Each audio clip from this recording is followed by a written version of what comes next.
गरिब भन्छ पैसा हुनु नै खुसी हो, अन्धो भन्छ हेर्न सक्नु नै खुसी हो, बिरामी भन्छ बाँचिरहनु नै खुसी हो, एक्लो भन्छ कोही साथमा हुनु नै खुसी हो, व्यस्त भन्छ आराम पाउनु नै खुसी हो, निद्रा नलाग्ने भन्छ एउटा राम्रो निद्रा नै खुसी हो। तर तिमीलाई के लाग्छ, खुसी भनेको के हो? जीवनको भिडभाडमा हामी सबै दौडिरहेका छौँ, कसैले पैसाको पछाडि, कसैले माया खोज्दै, कसैले समय खोज्दै, तर सबैको लक्ष्य एउटै छ, खुसी।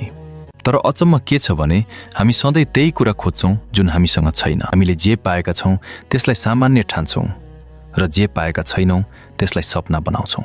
एकछिन रोकिने हो भने थाहा हुन्छ खुसी कुनै टाढाको गन्तव्य होइन, यो त यहीँ अहिले सानो सानो कुरामा लुकेको छ। सास फेर्न सक्नु, आफ्नो मान्छेसँग 2 शब्द बोल्न पाउनु, थकित शरीरलाई आराम दिन पाउनु, यी सबै नै त खुसीका रूप हुन्। तर हामीले कहिले ती कुरा गनेका छौँ? हामीले कहिले आफूलाई सोधेका छौँ म वास्तवमै के कुरामा खुसी छु?